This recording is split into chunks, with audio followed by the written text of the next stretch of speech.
નમસ્કાર મિત્રો, આપણે એના પછી જોઈએ ગેટરમેન કોચ પ્રક્રિયા, અથવા આપણે એના માટે શબ્દ વાપરીએ છીએ ગેટરમેન કોચ ફોર્માઇલેશન પ્રક્રિયા. હવે જુઓ, બેન્ઝીન અને તેના વ્યુત્પન્નોની નિર્જળ AlCl3 અથવા તો ક્યુપ્રસ ક્લોરાઇડ ઉદ્દીપકની હાજરીમાં જ્યારે કાર્બન મોનોક્સાઇડ અને હાઇડ્રોક્લોરિક એસિડના મિશ્રણ સાથે પ્રક્રિયા કરીએ છીએ તો આપણને પ્રક્રિયાના અંતે આલ્ડીહાઇડ નિપજ તરીકે મળે છે. બરાબર. અહીંયા આપણે સૌથી પહેલાં તો પ્રક્રિયક તરીકે શું લઈશું? બેન્ઝીન અથવા તો એના વ્યુત્પન્ન લઈએ છીએ. બરાબર. તો આપણે સૌથી પહેલું દાખલા તરીકે અહીંયા બેન્ઝીન લઈએ.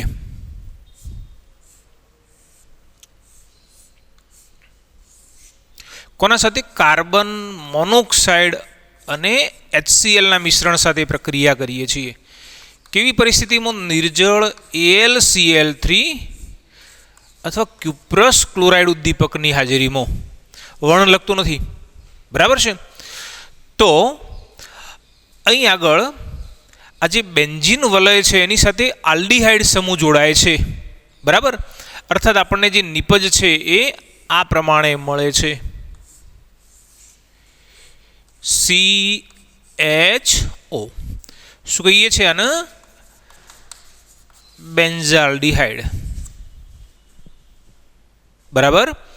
ફરીથી કે બેન્ઝીન અને તેના વ્યુત્પન્નોની, એનું વ્યુત્પન્ન આપણે બીજું એક ઉદાહરણ લઈએ, જેની નિર્જળ AlCl3 અથવા ક્યુપ્રસ ક્લોરાઇડ ઉદ્દીપકની હાજરીમાં કાર્બન મોનોક્સાઇડ અને હાઇડ્રોક્લોરિક એસિડ સાથે આની પ્રક્રિયા કરીએ છીએ તો એમાંથી આપણને નિપજ તરીકે બેન્ઝાલ્ડીહાઇડ મળે છે. બરાબર છે. સેમ આપણે આ જ રીતે બીજું ઉદાહરણ જોઈએ. બેન્ઝીનનું વ્યુત્પન્ન લઈએ. દાખલા તરીકે બેન્ઝીન વલય સાથે CH3 સમૂહ લઈએ, અર્થાત ટોલ્યુઇન લઈએ છીએ. સેમ આની આ જ પ્રક્રિયા. કાર્બન મોનોક્સાઇડ, હાઇડ્રોક્લોરિક એસિડ, નિર્જળ AlCl3, ક્યુપ્રસ ક્લોરાઇડ. ચાલો, શું બનશે? CH3 અને CHO. CH3 CHO. આ રીતે બે નિપજો આપણને મળે છે. બરાબર. જો અહીંયા મિથાઇલ સમૂહ એક એવો ઓર્થોપેરા નિર્દેશક સમૂહ છે, એટલે અહીંયા જે નવો સમૂહ CHO દાખલ થયો એના ઓર્થો સ્થાનમાં પણ દાખલ થાય અને પેરા સ્થાનમાં પણ દાખલ થાય. શું કહીશું આપણે આને? Ortho methyl benzaldehyde. અથવા જો IUPAC નામ લખવું છે તો આને શું કહીશું? આ પહેલા નંબરનો, આ બીજા નંબરનો કાર્બન, 2 મિથાઇલ બેન્ઝાલ્ડીહાઇડ. એ જ રીતે 1 2 3 4 એટલે 4 મિથાઇલ બેન્ઝાલ્ડીહાઇડ. બરાબર. જો એ પ્રક્રિયા તો બહુ સીધી આપણે અહીંયા બતાવી દીધી કે બેન્ઝીનની કાર્બન મોનોક્સાઇડ અને હાઇડ્રોક્લોરિક એસિડ સાથે આની હાજરીમાં પ્રક્રિયા કરીએ તો એમાંથી બેન્ઝાલ્ડીહાઇડ બને છે. હવે એકચ્યુઅલી આ જે પ્રક્રિયા છે એ એક પ્રકારે ઇલેક્ટ્રોન અનુરાગી વિસ્થાપન પ્રક્રિયા છે. થોડુંક આપણે એના વિશે સમજીએ કે જો અહીંયા કાર્બન મોનોક્સાઇડનું બંધારણ કેવું આપણે જાણીએ છીએ. કાર્બનના સંયોજકતા ઇલેક્ટ્રોન કેટલા? 4. 1 2 3 4. ઓક્સિજનના સંયોજકતા ઇલેક્ટ્રોન કેટલા? 6. 1 2 3 4. પણ કાર્બન મોનોક્સાઇડની અંદર અહીંયા બંનેના અષ્ટક પૂરા કરવા માટે આ ઓક્સિજન એક ઇલેક્ટ્રોનનું યુગ્મ અહીંયા મૂકી દેશે. બરાબર ને? આ જે બંધ બન્યો, આ જે વચ્ચેનો બંધ છે એમાં બંને ઇલેક્ટ્રોન એક મતલબ કે બંને પરમાણુના એક ઇલેક્ટ્રોન, આ પણ એક ઇલેક્ટ્રોનના, એક પરમાણુના. પણ અહીં આગળ રહેલા બંને ઇલેક્ટ્રોન એ માત્ર ને માત્ર ઓક્સિજનના છે. એટલે ઓક્સિજન ઇલેક્ટ્રોન આપે એટલે એના ઉપર પ્લસ ચાર્જ, આના ઉપર માઇનસ ચાર્જ. હવે આ કાર્બન મોનોક્સાઇડ એ HCl સાથે પ્રક્રિયા કરવાનો છે. બરાબર. હવે તમે જોઈ શકો છો કે અહીંયા ઓક્સિજન ઉપર નેગેટિવ ચાર્જ છે, એના પાસે એક ઇલેક્ટ્રોનનું યુગ્મ પણ છે, અને અહીંયા આગળ હાઇડ્રોજન એ પ્લસ અને ક્લોરીન માઇનસ ચાર્જ ધરાવતો છે. આ જે હાઇડ્રોજન છે એ અહીં આગળ જોડાશે. ચલો, દાખલા તરીકે જો અહીંયા જોડાય તો શું બનશે? આ રીતે CH. બરાબર. હવે તમે જુઓ કે જેવો અહીં આગળ હાઇડ્રોજન આની સાથે જોડાય એટલે તરત ઓક્સિજન શું કરશે? પોતાનું ઇલેક્ટ્રોનનું યુગ્મ લઈ લેશે. કેમ? આ તો એમ કહેશે કે ભાઈ મેં તો તને મદદ કરીને તું તો બીજાને ઇલેક્ટ્રોનનું યુગ્મ આપી દેશે. એટલે અહીંયા આવું બનશે O અને કાર્બન ઉપર શું આવશે? પોઝિટિવ ચાર્જ આવશે. બરાબર. અને એ પોઝિટિવ ચાર્જ ધરાવતો જે કાર્બન છે એને Cl પોતાનું ઇલેક્ટ્રોનનું યુગ્મ આપીને શું બનાવશે? આરતે HCCl ડબલ બોન્ડ O બનાવે છે. આપણે શું કહીએ છીએ? આને ફોર્માઇલ ક્લોરાઇડ તરીકે ઓળખીએ છીએ. બરાબર. આને કહીએ છીએ ફોર્માઇલ ક્લોરાઇડ. આ જે ફોર્માઇલ ક્લોરાઇડ છે એ નિર્જળ AlCl3, આપણે જાણીએ છીએ કે અહીંયા એલ્યુમિનિયમ એ હંમેશા ઇલેક્ટ્રોનની ઉણપ ધરાવે છે. એટલે આ જે AlCl3 છે આના ઉપર પોઝિટિવ ચાર્જ છે. એટલે હવે આ Cl શું કરશે? આની તરફ આકર્ષાશે. બરાબર છે. એનું પોતાનું ઇલેક્ટ્રોનનું યુગ્મ એ અહીં આગળ આને આપી દેશે. બરાબર. અને જેવું ઇલેક્ટ્રોનનું યુગ્મ એ આના આપી દેશે એટલે શું થઈ જવાનું? એક તો બનશે AlCl4. બરાબર. અચ્છા, બીજું શું બનશે? HC double bond O plus. બરાબર. ચાલો, અહીંયા આજે ધન આયન બન્યો જે ઇલેક્ટ્રોન અનુરાગી આયન તરીકે વર્તે છે. અને આ ઇલેક્ટ્રોન અનુરાગી આયન એ બેન્ઝીનમાંના પાય વિદ્યુત વાદળ વડે આકર્ષાય અને બેન્ઝીન સાથે જોડાય છે. ચલો, બેન્ઝીન સાથે જોડાય એટલે શું જોડાવાનું? જોડાવાનું કાર્બન. આરતે જો અહીંયા ઓલરેડી પહેલાંથી એક હાઇડ્રોજન તો હતું જ. અહીંયા શું જોડાશે? C double bond OH. હવે તમે જાણો છો કે જ્યારે અહીંયા બે બંધ બનશે એટલે એની એરોમેટિસિટી જે છે એ ખતમ થશે અને એના પરિણામે આ જે હાઇડ્રોજન છે એ અહીંથી મુક્ત થઈ જવાનું. અને જ્યારે એ મુક્ત થઈ જાય એટલે અહીં આગળ વળી પાછું એરોમેટિક ગુણધર્મ એનો પાછું મળશે. અર્થાત આપણને આ પ્રકારનું સ્ટ્રક્ચર મળશે C ડબલ બોન્ડ OH. શું કહીએ છીએ એને? બેન્ઝાલ્ડિહાઇડ કહીએ છીએ, જે આપણે અહીંયા બતાવ્યું છે. બરાબર. એટલે આ એક પ્રકારે ઇલેક્ટ્રોન અનુરાગી વિસ્થાપન પ્રક્રિયા છે. ઇલેક્ટ્રોન અનુરાગી આયન બનશે કેવી રીતે? તો ઇલેક્ટ્રોન અનુરાગી આયન આ પ્રમાણે બને છે. બરાબર. ચલો, તો આ રીતે બેન્ઝીનની અથવા તો એના વ્યુત્પન્નની કાર્બન મોનોક્સાઇડ અને હાઇડ્રોક્લોરિક એસિડ સાથે નિર્જળ AlCl3 અથવા ક્યુપ્રસ ક્લોરાઇડની હાજરીમાં જો પ્રક્રિયા કરીએ છીએ તો એમાંથી આલ્ડિહાઇડ એ નિપજ તરીકે પ્રાપ્ત થાય છે. નોટ કરી લેજો.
ચાલો જોઈએ.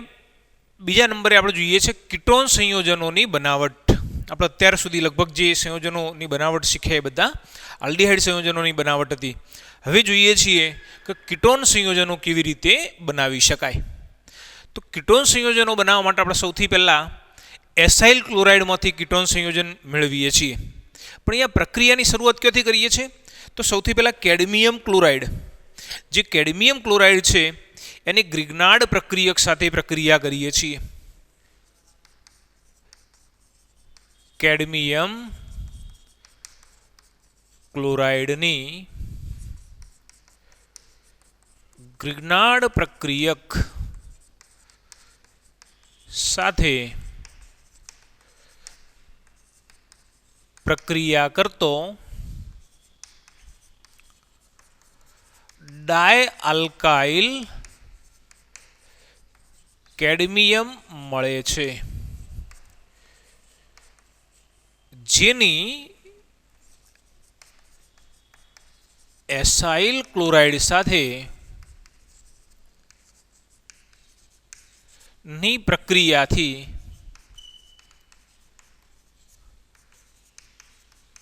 કીટોન સંયોજન મળે છે અથવા તો કીટોન એ નિપજ તરીકે મળે છે. જો અહીંયા શું બતાવ્યું છે, કેડમિયમ ક્લોરાઇડની ગ્રિગ્નાર્ડ પ્રક્રિયક સાથે પ્રક્રિયા કરીએ છીએ. ગ્રિગ્નાર્ડ પ્રક્રિયા કોને કહીએ છીએ? આર એમજી બરાબર ને. અલ્કાઇલ મેગ્નેશિયમ હેલાઇડ જેને આપણે ગ્રિગ્નાર્ડ પ્રક્રિયક તરીકે ઓળખીએ છીએ. ચાલો એની પ્રક્રિયા કોના સાથે કરીએ છીએ? કેડમિયમ ક્લોરાઇડ સાથે કરીએ છીએ, CdCl2 સાથે કરીએ છીએ. બરાબર. આપણે અહીંયા શું કરીશું જુઓ, દાખલા તરીકે તમે અહીંયા જે ગ્રિગ્નાર્ડ પ્રક્રિયક છે એની જ્યારે કેડમિયમ ક્લોરાઇડ સાથે પ્રક્રિયા કરશો તો આપણે અહીંયા એના 2 અણુ લઈશું. બરાબર. હવે તમે જાણો છો કે કેડમિયમ સાથે 2 Cl જોડાયેલા છે. બરાબર. હવે આ બંને Cl જો દૂર થઈ જાય તો એના સ્થાને બંને આલ્કાઇલ જોડી જાય એટલે શું બનશે? R2CD. બરાબર. જે બંને Cl અહીંથી છૂટા પડ્યા એ બંને Cl, જો અહીંયા એના 2 મોલ લીધેલા છે તો 2 અણુ લીધેલા છે, તો અહીંયા આરના સ્થાને એક Cl અને બીજાની અંદર પણ આરના સ્થાને બીજો Cl જોડાશે એટલે શું બનશે? MgXCl. અહીંયા X એ Cl પણ હોઈ શકે અને Br પણ હોઈ શકે. બરાબર છે. આપણે જાણીએ છીએ કે મેગ્નેશિયમની સંયોજકતા 2 છે એટલે 2 ઋણ આયનને પોતે જોડાયેલું હશે તો એ બંને ઋણ આયન સમાન પણ હોઈ શકે ને અસમાન પણ હોઈ શકે છે. ચલો હવે જોઈએ કે આજે આપણને ડાયઆલ્કાઇલ કેડમિયમ મળ્યું એની કોના સાથે? એસાઇલ ક્લોરાઇડ સાથે પ્રક્રિયા કરીએ છીએ. એસાઇલ ક્લોરાઇડ એટલે RC≡OCl. તમે જાણો છો કે RCO જેને આપણે એસાઇલ કહીએ છીએ પાછળ Cl જોડાય એટલે આપણે એને એસાઇલ ક્લોરાઇડ કહીએ છીએ. અને જુદું પાડવા માટે આપણે અહીંયા ડેશ, મતલબ કે ડેશનો અર્થ એવો છે કે આ આલ્કાઇલ અને આ આલ્કાઇલ બંને અલગ છે. જરૂર નથી કે બંને અલગ હોય જ એમ, જે ત્યો હતો એનો એ અહીંયા આગળ પણ હોઈ શકે છે. જેની પ્રક્રિયા કરીએ છીએ R2CD સાથે. બરાબર. ચલો હવે શું થવાનું? અહીંથી આ જે Cl છે મતલબ કે આ બંધ અહીંથી તૂટશે. ચલો જેવો બંધ આ તૂટશે એ સાથે અહીંયા આગળ આલ્કાઇલ સમૂહ જોડાશે. બરાબર. હવે અહીંયા 2 આલ્કાઇલ સમૂહ છે મતલબ કે અહીંયા પ્રક્રિયક જે આપણે અહીંયા લઈએ છીએ એસાઇલ ક્લોરાઇડ એના 2 મોલ લઈએ અને એની જ્યારે આની સાથે પ્રક્રિયા કરીએ તો શું બનશે? R≡C≡OR. જો અહીંથી 2 R મુક્ત થવાના જે અહીં આગળ આવા બંને અણુની અંદર જોડાશે તો અહીંથી 2 Cl મુક્ત થવાના જે CD સાથે જોડાશે એટલે શું બનશે? CdCl2. અર્થાત અહીંયા જે CdCl2 કેડમિયમ ક્લોરાઇડ જે નિપજ મળી એ ફરી પાછી આપણે પ્રથમ પ્રક્રિયાની અંદર ઉપયોગમાં લઈ શકીએ છીએ. બરાબર છે. અને અહીંયા જે આપણને નિપજ મળી એ કીટોન છે. બરાબર. તો કીટોન એ એસાઇલ ક્લોરાઇડ સંયોજનમાંથી મેળવીએ છીએ. પણ એ માટે આપણે પહેલાં શું કર્યું? પહેલી કેડમિયમ ક્લોરાઇડની ગ્રિગ્નાર્ડ પ્રક્રિયક સાથે પ્રક્રિયા કરી, કેડમિયમ ક્લોરાઇડની ગ્રિગ્નાર્ડ પ્રક્રિયક સાથે પ્રક્રિયા કરી તો એમાંથી ડાયઆલ્કાઇલ કેડમિયમ આપણને નિપજ તરીકે મળ્યું. જેની પ્રક્રિયા એસાઇલ ક્લોરાઇડ સાથે કરી તો અંતે આપણને નિપજ તરીકે કીટોન પ્રાપ્ત થાય છે. બરાબર છે. તો આપણે આ પ્રમાણે કીટોન સંયોજનો બનાવીએ છીએ. બીજી પદ્ધતિ જોઈએ.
ચાલો જુઓ, બીજી પદ્ધતિ છે નાઇટ્રાઇલ સંયોજનોમાંથી કીટોનની બનાવટ.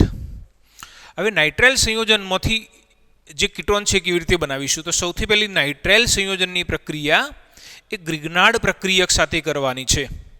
અને ગ્રિગ્નાર્ડ પ્રક્રિયક સાથે જ્યારે પ્રક્રિયા કરીએ તો જે નિપજ મળે છે એ નિપજનું એસિડિક માધ્યમમાં જ્યારે જલ વિભાજન કરીશું તો અંતે એમાંથી આપણને કીટોન મળે છે.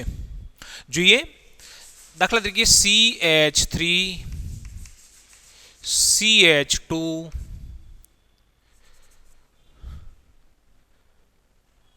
C triple bond N. ચાલો જોઈએ, અહીંયા ગ્રિગ્નાર્ડ પ્રક્રિયક તરીકે લઈએ છીએ C6H5 MgBr. મિત્રો યાદ રાખો કે ગ્રિગ્નાર્ડ પ્રક્રિયક કોને કહીએ છીએ? RMgX, જેને આપણે ગ્રિગ્નાર્ડ પ્રક્રિયક તરીકે ઓળખીએ છીએ. અહીંયા X તરીકે કોઈ પણ હેલાઇડ હશે અને R તરીકે આલ્કાઇલ અથવા એરાઇલ સમૂહ હશે. આપણે અહીંયા આલ્કાઇલ સમૂહ લીધો, સોરી એરાઇલ સમૂહ લીધો છે, C6H5 ફિનાઇલ લીધો છે. જરૂર નથી કંઈ આગળ આલ્કાઇલ જ હોવો જોઈએ અથવા તો એરાઇલ જ હોવો જોઈએ. આલ્કાઇલ અથવા એરાઇલ કોઈ પણ લઈ શકાય છે.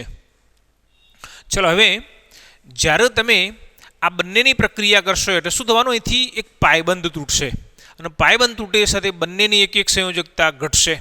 અને જ્યારે બંનેની એક એક સંયોજકતા ઘટે તો નાઇટ્રોજન સાથે એ નેગેટિવ ચાર્જ ધરાવે છે એટલે નાઇટ્રોજન સાથે મેગ્નેશિયમ જોડાશે અને કાર્બન સાથે આ જે ફિનાઇલ સમૂહ છે એ જોડાશે.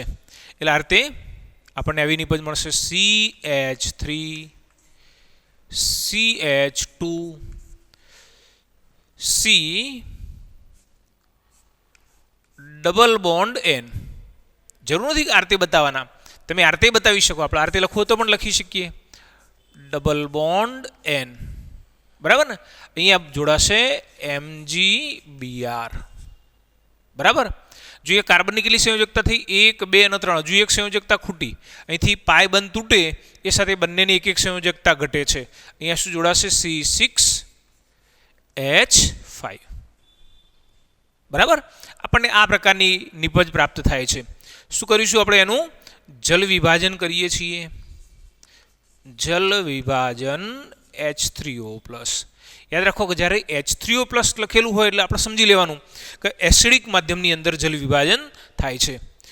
ચલો, હવે જલ વિભાજન કેવી રીતે કરીશું? તો આ રીતે O H અને H.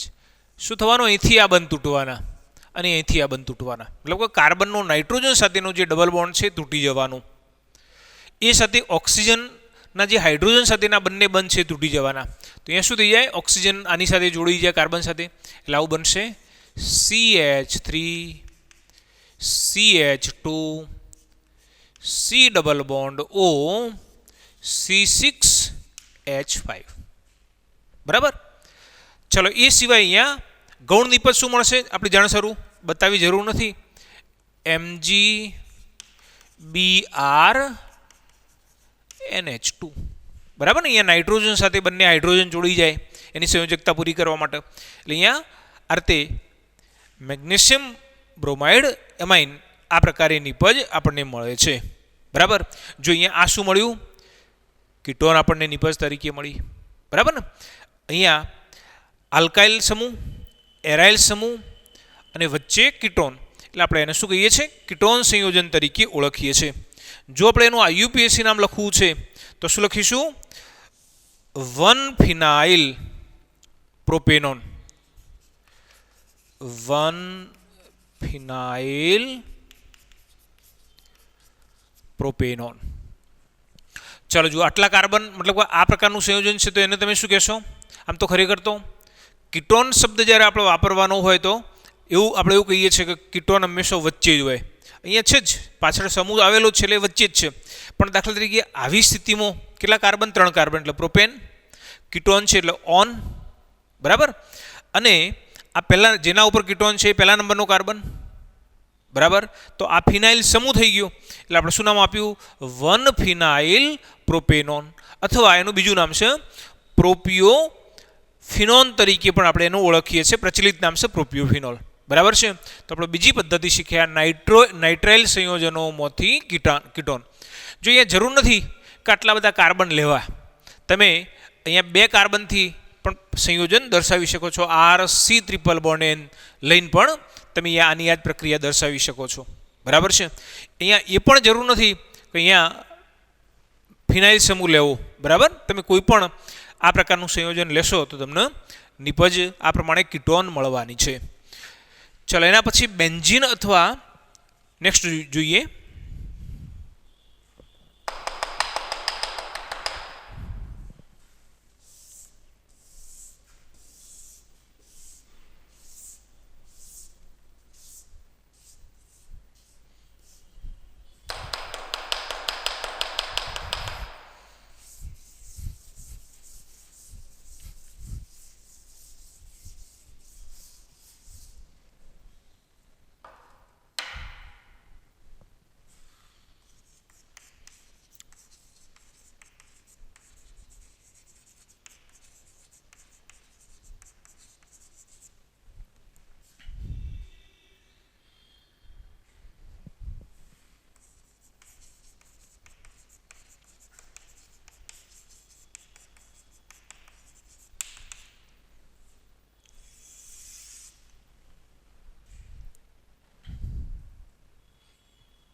ચાલો જોઈએ. એના પછી આપેલું છે બેન્ઝીન અથવા વિસ્થાપિત બેન્ઝીન સંયોજનોમાંથી. હવે બેન્ઝીન અથવા વિસ્થાપિત બેન્ઝીનની નિર્જળ એલ્યુમિનિયમ ક્લોરાઇડ AlCl3 ઉદ્દીપકની હાજરીમાં આપણે જ્યારે એની એસાઇલ ક્લોરાઇડ અથવા બેન્ઝોઇલ ક્લોરાઇડ સાથે પ્રક્રિયા કરીએ છીએ તો આપણને નિપજ તરીકે કીટોન સંયોજન પ્રાપ્ત થાય છે. યાદ રાખો કે અહીંયા એસાઇલ સમૂહ એ આ પ્રક્રિયા દરમિયાન જોડાય છે અને એટલા માટે આપણે આ પ્રક્રિયાને ફ્રીડલ ક્રાફ્ટ એસાઇલેશન પ્રક્રિયા તરીકે પણ ઓળખીએ છીએ. આપણે અગાઉ શીખેલા છીએ, 11માની અંદર આનો ઉલ્લેખ આવતો. ચલો, આ બેન્ઝીન. ચલો, કોના સાથે પ્રક્રિયા કરીએ છીએ? RCOCH3 નિર્જળ AlCl3. બરાબર, નિર્જળ AlCl3 નો ઉદ્દીપક તરીકે લઈએ છીએ. એક નિશ્ચિત તાપમાન છે. ચલો, હવે જ્યારે તમે પ્રક્રિયા કરશો એટલે પહેલું શું બનશે? આમાંથી ઇલેક્ટ્રોન અનુરાગી આયન બનવાનો. કયો? COOCH3. બરાબર, સોરી, આપણે પ્રક્રિયક તરીકે એસાઇલ ક્લોરાઇડ લઈએ છીએ. બરાબર, એટલે જે અહીંયા Cl ઇલેક્ટ્રોન લઈ અને મુક્ત થશે અને Cl જ્યારે ઇલેક્ટ્રોન લઈને મુક્ત થાય એટલે અહીંયા શું બનશે? બનશે ઇલેક્ટ્રોન અનુરાગી. કાર્બન ઉપર જ ધન વીજભાર હશે, પણ અહીંયા આગળ આ જે Cl છે એ મુક્ત થશે એટલે આટલો ભાગ બાકી હશે. બરાબર, તો આ જે સમૂહ અહીંયા મુક્ત થયો અથવા તો જો અહીંયા આલ્કાઇલ સમૂહ હશે તો આપણે એને એસાઇલ સમૂહ તરીકે ઓળખીએ છીએ. બરાબર, અને આપણને નિપજ તરીકે શું મળશે? આ રીતે COR. બરાબર, આપણને આ પ્રમાણે નિપજ પ્રાપ્ત થાય છે અને આ જે નિપજ આપણને મળી એને આપણે કીટોન તરીકે ઓળખીએ છીએ. અહીંયા સમૂહ કયો છે એના આધારે આપણે એનું નામકરણ કરીએ છીએ. અહીંયા સ્પેસિફિક કોઈ સમૂહ આપેલો નથી. દાખલા તરીકે જો અહીંયા CH3 હોત તો આપણે એને શું કહો? એસિટોફિનોન તરીકે ઓળખોત. બરાબર, અથવા જો અહીંયા CH3 હોત તો તમે શું નામ આપ્યું હોત? 1-ફિનાઇલ ઇથેન 1-ઓન અથવા ઇથેનોન. બરાબર છે, આવું નામ થયું હોત. જો કદાચ અહીંયા C2H5 હોત તો આપણે હમણાં જે શીખ્યા એના જેવું જ નામ બનતું હોત. બરાબર, હવે આ જ રીતે દાખલા તરીકે જો તમે પ્રક્રિયક તરીકે જેમ અહીંયા એસાઇલ ક્લોરાઇડ લીધું,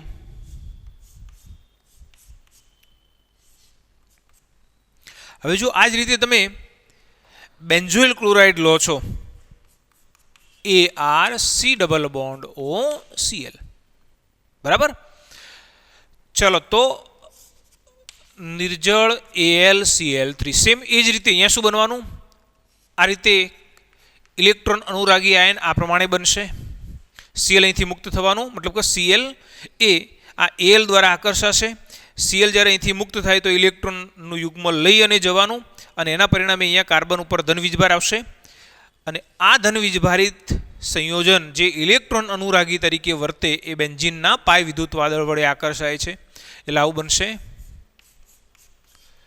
C double bond O AR.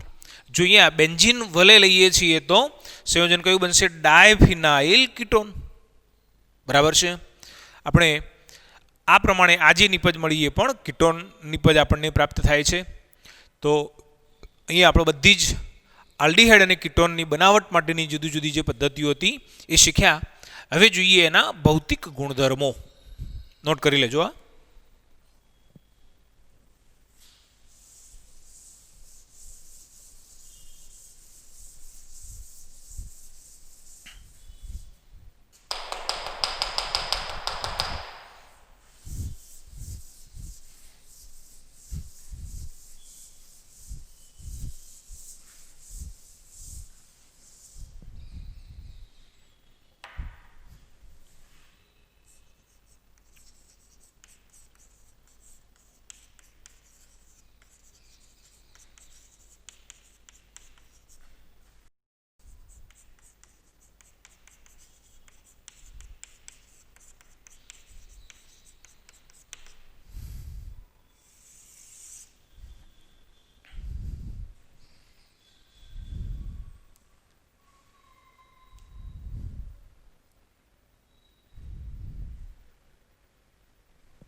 ચાલો મિત્રો જુઓ, આલ્ડીહાઇડ અને કીટોનના ભૌતિક ગુણધર્મો. આપણે બંનેના ગુણધર્મોને એક સાથે લઈએ છીએ કારણ કે બંનેમાં નજીવો ફેરફાર એના બંધારણથી તમે વાકેફ છો. C double bond O R, C double bond O ની એક બાજુએ R અને બીજી બાજુએ જો R હશે તો એ કીટોન બની જાય અને H હોય તો આલ્ડીહાઇડ બને.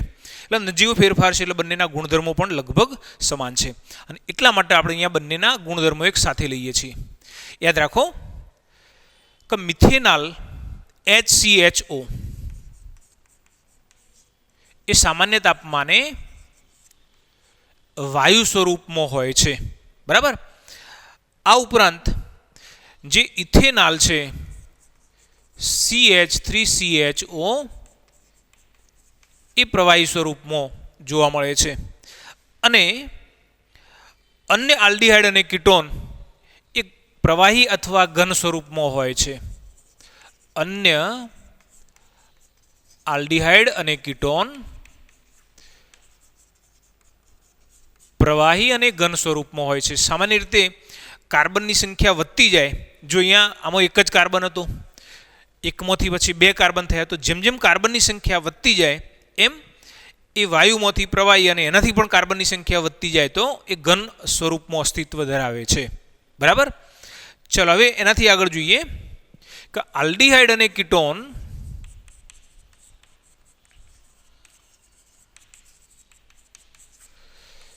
સમાન આણ્વીય દળ ધરાવતા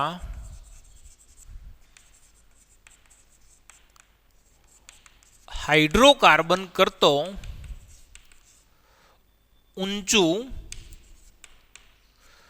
ઉત્કલન બિંદુ ધરાવે છે. સામાન્ય રીતે જેના આણ્વીય દળ સમાન છે એવા સમાન આણ્વીય દળ ધરાવતા હાઇડ્રોકાર્બનની તુલનામાં આલ્ડીહાઇડ અને કીટોન એ ઊંચું ઉત્કલન બિંદુ ધરાવે છે. હવે એનું કારણ શું? તો એનું કારણ એ છે કે આલ્ડીહાઇડ અને કીટોનની અંદર દ્વિધ્રુવીય આકર્ષણ બળ લાગે છે અને દ્વિધ્રુવીય આકર્ષણ બળના કારણે આ જે આલ્ડીહાઇડ અને કીટોનના અણુઓ છે એકબીજા સાથે જકડાયેલા હોય છે. અને જ્યારે એવા અણુઓ જકડાયેલા હશે તો સ્વાભાવિક છે કે હાઇડ્રોકાર્બનની તુલનામાં એમની વચ્ચે આકર્ષણ વધુ હોવાથી એનું ઉત્કલન બિંદુ એ પ્રમાણમાં ઊંચું હોય છે. બરાબર. કારણ કે તેમાં એટલે કે આલ્ડીહાઇડમાં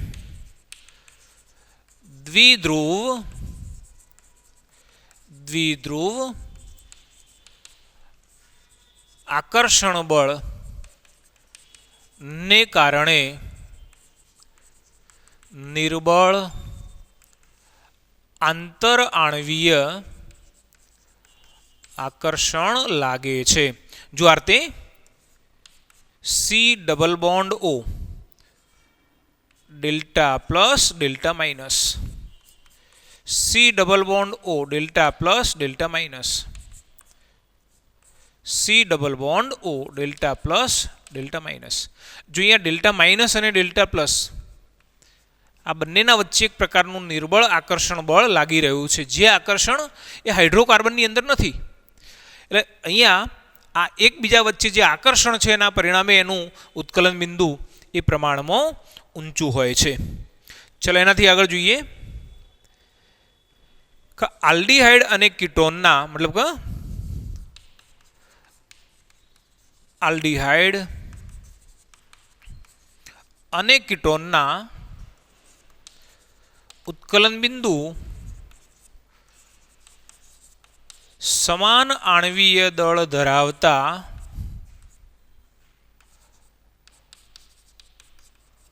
આલ્કોહોલ અને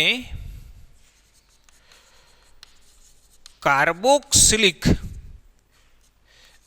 એસિડ કરતો નીચા હોય છે. મતલબ કે આલ્ડીહાઇડ અને કીટોનના ઉત્કલન બિંદુ હાઇડ્રોકાર્બન કરતો ઊંચા છે, પણ એટલું જ આણવીય દળ ધરાવતા આલ્કોહોલ અને કાર્બોક્સિલિક એસિડ કરતો કેવા હશે? નીચા હોય છે. કારણ કે આની અંદર આલ્કોહોલ અને કાર્બોક્સિલિક એસિડ એ હાઇડ્રોજન બંધ ધરાવે છે. મતલબ કે આની અંદર હાઇડ્રોજન બંધ હશે અને હાઇડ્રોજન બંધ એ આ જે નિર્બળ આંતરાણવીય આકર્ષણ બળ છે એમની સરખામણીમાં હાઇડ્રોજન બંધ પ્રબળ માનવામાં આવે છે. બરાબર. અને જ્યારે આની અંદર હાઇડ્રોજન બંધ હશે તો સ્વાભાવિક છે કે એના જે ઉત્કલન બિંદુ છે એ કેવા પ્રમાણમાં ઊંચા હોય છે. બરાબર. હવે આપણે આ બંનેની સાપેક્ષ તુલના કરીએ. કોની? આલ્ડીહાઇડ અને કીટોનની. તો સમઘટકીય આલ્ડીહાઇડ કરતો કીટોનનું ઉત્કલન બિંદુ ઊંચું હોય છે. અહીંયા શબ્દ વાપર્યો છે સમઘટકીય. આપણે જાણીએ છીએ કે આલ્ડીહાઇડ અને કીટોન એ બંને એકબીજાના સમઘટકો છે, બંનેના આણવીય સૂત્ર સમાન છે, પણ એમના જે અણુસૂત્ર છે મતલબ કે અણુસૂત્ર સમાન છે પણ બંનેના બંધારણીય સૂત્ર જુદા જુદા છે, એટલે આપણે એને સમઘટક તરીકે ઓળખીએ છીએ. અહીંયા વાત એવી કરી કે આલ્ડીહાઇડ કરતો કીટોનનું ઉત્કલન બિંદુ ઊંચું હોય છે. કારણ શું? તો એનું કારણ એ છે કે કીટોનની અંદર બંને આલ્કાઇલ સમૂહ જોડાયેલા છે અને બંને આલ્કાઇલ સમૂહ ઇલેક્ટ્રોન દાતા તરીકે વર્તે છે. બરાબર. અને જ્યારે બંને આલ્કાઇલ સમૂહ ઇલેક્ટ્રોન દાતા તરીકે વર્તે તો અહીં આગળ આ જે કાર્બન પરમાણુ છે તો એવા કાર્બન પરમાણુ ઉપર આપણે જાણીએ છીએ કે જે ધ્રુવીયતા છે એનું પ્રમાણ વધુ હશે. બરાબર છે. કારણ કે કીટોનમાં જોડાયેલા બંને આલ્કાઇલ સમૂહને કારણે ધ્રુવીયતા વધુ છે. બરાબર. અને ધ્રુવીયતા વધુ છે માટે એનું ઉત્કલન બિંદુ ઊંચું હોય છે. મિત્રો યાદ રાખો કે આ બધા જ ગુણધર્મોના સંદર્ભમાં જો આપણે વિચારવું હોય તો ઉત્કલન બિંદુ માટેનો ક્રમ કેવી રીતે દર્શાવી શકાય? ઉત્કલન બિંદુનો ક્રમ આ બધા સંયોજનો જેટલા અહીંયા બતાવે છે એ બધા. ચાલો જુઓ. સૌથી વધુ ઉત્કલન બિંદુ તમે જાણો છો કાર્બોક્સિલિક એસિડનું છે. બરાબર. Carboxylic acid.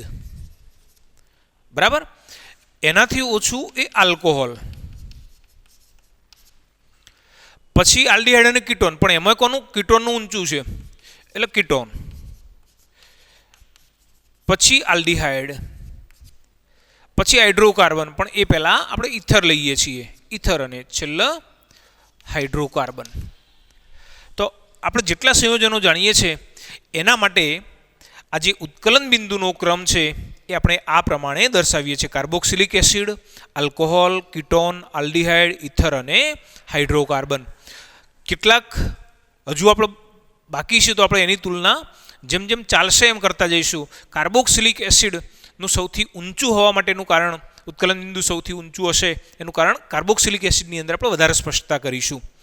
ચલો એનાથી આગળ જોઈએ કે આલ્ડીહાઇડ અને કીટોનના 3 કાર્બન સુધીના સભ્યો, આલ્ડીહાઇડ અને કીટોન ના 3 કાર્બન સુધીના સભ્યો કયા કયા? મિથેનાલ, ઇથેનાલ, પ્રોપેનાલ, પ્રોપેનોન. બરાબર ને? આ 3 કાર્બન, કીટોનની અંદર તો શરૂઆત 3 કાર્બનથી જ થવાની આપણે જાણીએ છીએ. બરાબર છે? અને એટલા માટે અહીંયા કીટોનની અંદર પહેલામાં પહેલો 3 કાર્બનવાળો એક જ સભ્ય આપણો બતાવ્યો છે. બરાબર છે? તો આલ્ડીહાઇડ અને કીટોન જે સંયોજનો છે એની અંદર 3 કાર્બન સુધીના જે સભ્યો છે એમાં આલ્કાઇલ સમૂહનું કદ નાનું છે. અને આલ્કાઇલ સમૂહનું કદ નાનું છે, પરિણામે એની અંદર બનતો હાઇડ્રોજન બંધના કારણે આ સંયોજનો ધ્રુવીય, મતલબ કે પાણીની અંદર દ્રાવ્ય છે. સંયોજનો ધ્રુવીય હોવાના કારણે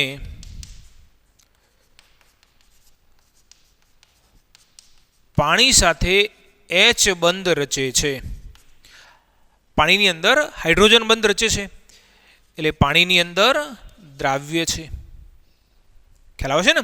જોઈએ આ જે આપણા સંયોજનો અહીંયા જે બતાવ્યા એ બધા જ સંયોજનો એ કેવા હશે કે સામાન્ય રીતે એ પાણીની અંદર સરળતાથી દ્રાવ્ય થાય છે.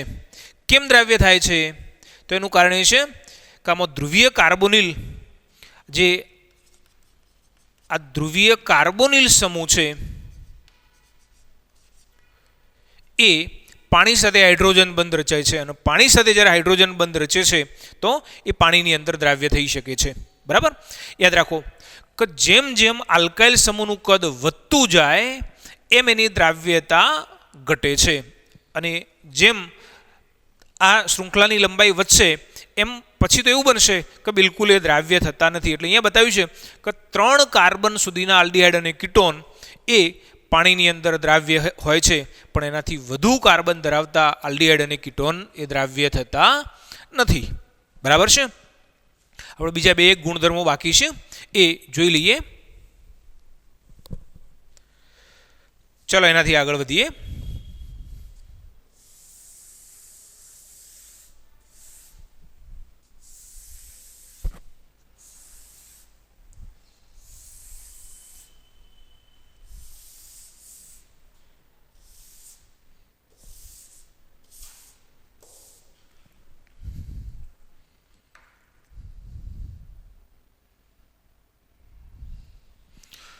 ચાલો જુઓ,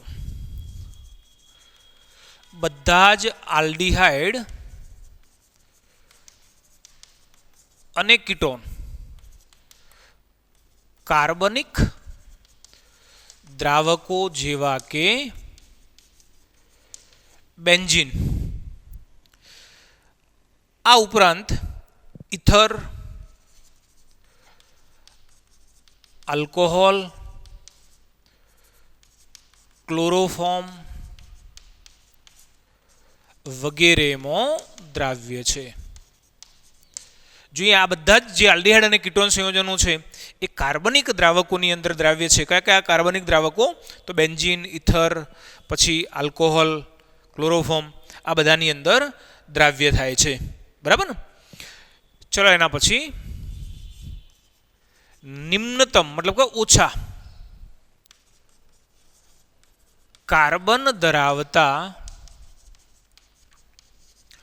આલ્ડીહાઇડ સંયોજનો એ તીવ્ર વાસ ધરાવે છે. તીવ્ર વાસ ધરાવે છે.